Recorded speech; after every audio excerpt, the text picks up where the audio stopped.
Really excited for August planting because this is the season when I get to yank out some of that stuff that was kind of ugly and spent from summer, and I can start getting in my fall crops now that we can have for fall and winter harvest. And so I'm preparing this bed to get ready for a couple of things here. We had to till this because the ground was so tight. Our water is so hard here that every once in a while, every few years, we do have to kind of break it up a little bit.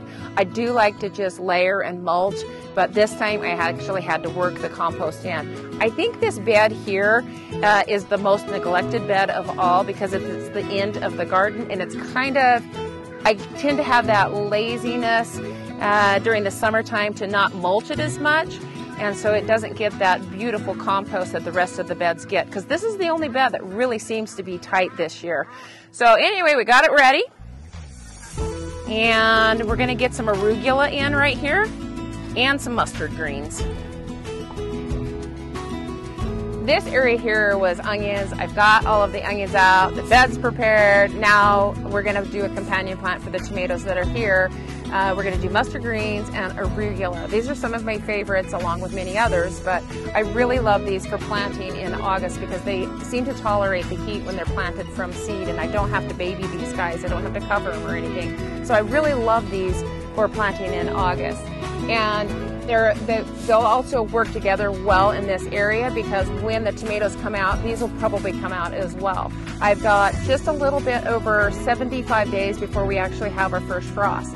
And so I'll be able to have plenty of harvest off of these, and then when it comes October time, I can yank all of this stuff out and then the garlic goes in. So we do a lot of succession plantings so that we always have something that's growing, which is awesome. So I want to get this, I got the ruby streaks because it seems to do really well in the heat, where some of the bigger mustards have a tendency to burn if we're over 100 degrees, and we still have a tendency to do that for probably another 45 days.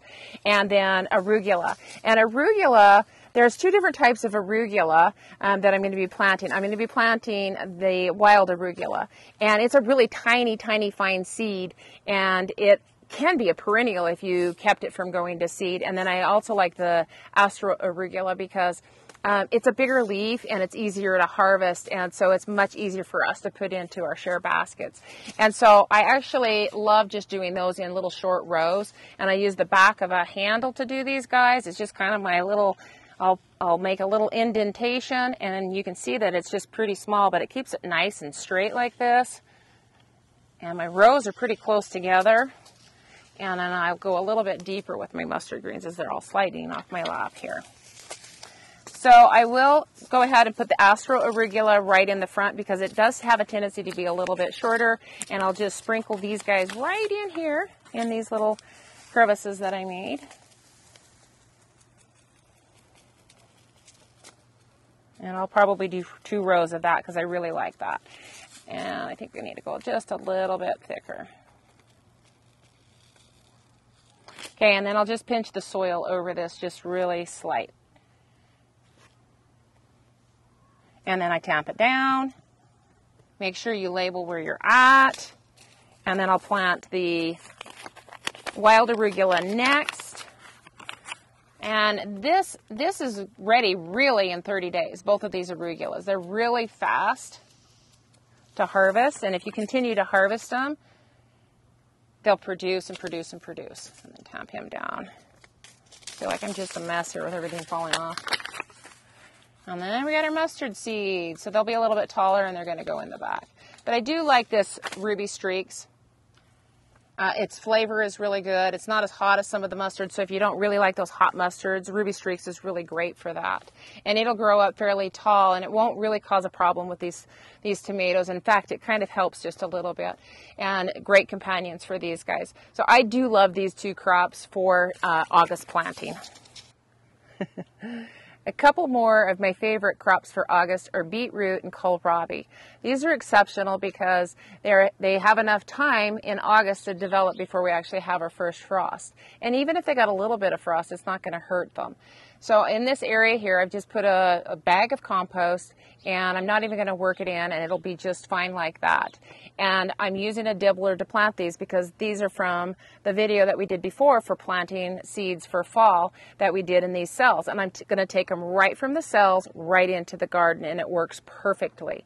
And so the beets, we actually have these little guys in groupings. And you see there's probably 5, maybe 6 of the vegetables or the beets in each one of these little cells. And I don't separate these. I just put them right in the ground just like this because it's just fine. They develop and they'll bulb up out of the ground and they're just fine. These are baby beets and I'm going to harvest them a little bit smaller. Sometimes you might end up with a flat side, but generally they're just perfect and they're beautiful. So there's no reason to space them out or put them through any more transplant shock. So I put them together like this. I like it. It takes up less room and we get more veg that way. And I use a little dibbler to stick them right in the ground because the little cells are just tiny and I can just plop them right in the ground here. And when I get them out, I use one of our little butter knives from the kitchen because it works great to pull them out. Nobody said that your kitchen tools couldn't be used outside. So I'm going to stagger these guys so that I can get more in a small area. And then I'm going to start planting my kohlrabi in the back. Now kohlrabi is an awesome crop, and I think it's very underloved because we just don't really know what to do with it. But there's so many things you can do. You can make salads with it. You can roast it. You can just chop it up fine and put it in mixed with a salad, or you can put it in your fermented products when you're making fermented veggies, and it's excellent like that. And we've got a salad that we want to show you. It's super easy. It takes like 2 minutes to make. It's super nutritious, and we'll show you how to do that at the end of this segment. But kohlrabi should be picked when it's just like a golf ball size, maybe a little bit bigger. That's when it tastes the best. If they're small, then you don't have to take the peel off. But when they start to get big, the peel gets a little bit gnarly and it gets a little bit hard to chew. And so picking them a little bit smaller is nice. But kohlrabi is really great because you can honestly grow it any time of the season. Even in the summers when it's really hot here, we can grow it here. But fall, I think it just has that just little extra really good flavor. So something that's really important for us here in southern Utah is it's hot. It's going to be 102, and these guys will just dry up, burn up when we get that temperature. And so I've got to put some floating row cover over it when I'm done planting, just to protect them. It'll help hold in some humidity, help hold the moisture in, and that'll just keep that hot sun rays off of it so that they don't burn up. And then just make sure that they stay really well watered because they're so tender. We got to make sure we take really good care of these guys. Okay, I have one spot that's left, and I've added manure just over the top. This soil is really nice and loose. It's not like the other spot that we had to work. This one hasn't been worked in quite a few years, but it's still really pliable and nice. And so all I did was just put that steer manure over the top of it. And so leeks are going to go in this spot. And the reason I did manure is because all the allium crops really respond well to a little addition to manure. And I probably only did maybe just a 1/2 inch over this little area here. And so these leeks I started back in the first week in July. It takes them a little bit longer to grow. And I just grew them in these little pots like this. And then just in some regular soil, just like we did the other ones in the last video. And then I just took them out, shook the dirt off of them, and I'm just going to come and just trim up some of these roots off of them because the roots will end up dying anyways. And so if you just take that off and then take some of this top growth off, that just helps reduce the shock. Because typically you just get a little bit of dieback anyways. And so I love using dibblers to be planting leeks, and dibblers just have that hole, the tip to make the hole.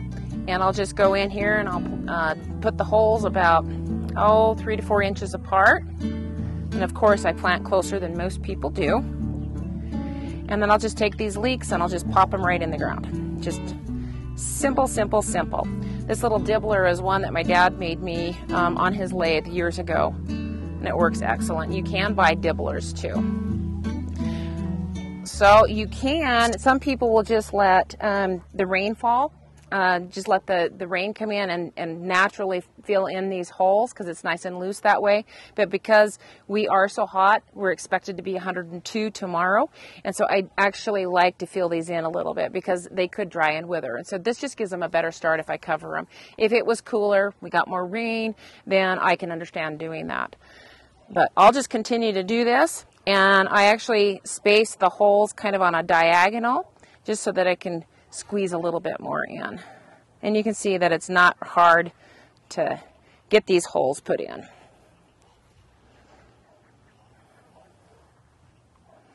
Leeks are great because you can harvest them. They're just cold hardy, so you have a winter crop that you can harvest, and you can make leek soup with them, you can make casseroles with them, you can make quiches with them, but they're just a really wonderful, mild substitute for onions. I really love leeks. I like to slice them lengthwise and then just put some olive oil, salt, and pepper on them and roast them like that. They're really good like that. Okay, so I'll just finish this up, and then I've got a project that I want to show you, and I would love some feedback on this project, and so I want you to see what we've got that we're going to be doing. So I'll get this done here really quick, and we'll go take a look at it. This is my Rusty Creature project. It's going to be a planter. I don't know what we're going to do with it, so, and actually I shouldn't even say it's my project. The only thing I'm going to do is plant it. I'm going to kind of turn it over to Kevin to have him make it more... Try to decorate it a yeah, little bit. yeah, add some cool elements to it. So he's, you know, awesome at welding and just adding weird things to make it look cool. And so I was hoping to get some help from you guys to kind of give us an idea of what to do with it. I do know that what I want to plant in it. Lavender, some bluegrass, and some thyme creeping over the side. When we were up in Park City this last week, it was exactly what I wanted. It was just this old rusty planter. I think it was galvanized, corrugated steel, something, I don't know. Anyways, it was really cool looking, but it's got some weird little things we don't know if we want to keep or not. It's got this door on it. It was a hot tank. Yeah.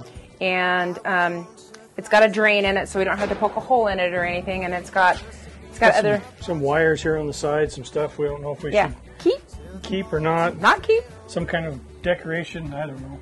Yeah, so maybe some ideas. Put it in the comments below and help us out to figure this little dude out. The Rusty Creature. The Rusty Creature.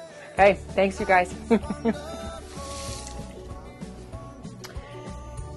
Okay, so here's the kohlrabi that I picked this morning. This is a lot larger than what you would normally want to pick. I like them definitely smaller than this, but this was the last kohlrabi in the garden, and I kind of wanted to show you what the tops looked like.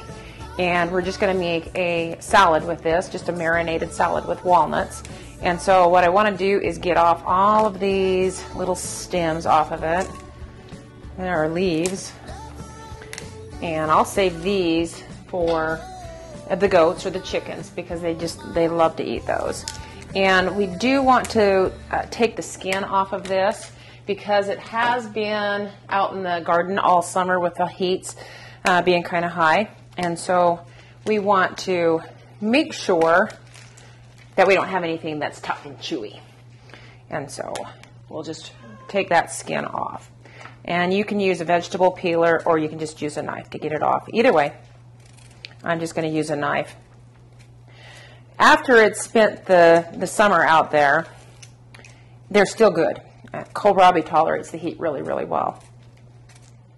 The springtime kohlrabi, the skin, you don't have to take it off because it's so much more tender, where this can be a little bit chewy and you might feel like a little bit like a cow. So it's definitely a good idea to get that skin off. And this is going to marinate for a little bit once we get it all put together. It's really pretty quick. And for just the two of us, one kohlrabi is just fine. Okay. So I want to start to toast some walnuts. And this is about a half of a cup of walnuts. And we just want to toast them until they have the fragrance smell, where you can really start to smell the walnut. And then while we're letting that happen, I'm just going to take this guy right on the mandolin and slice it just kind of paper thin. My fingers are not cooperating. A long day in the garden, I guess. Okay, I don't think it'll fit in this little guide. Oh, lucky me.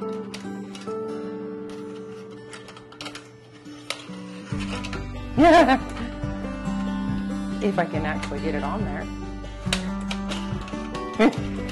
Yep. Okay, there we go. All right. That's a lot better.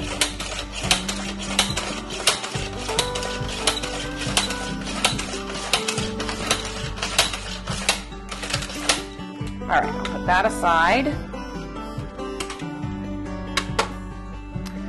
Okay, so we're just going to stick these guys in a bowl. Going to use just a couple of tablespoons of olive oil.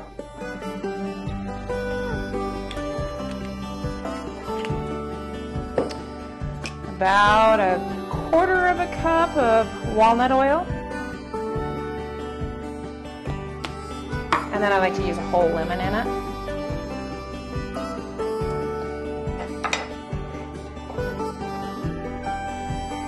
And then I'll just put my hand over it just to catch the seeds.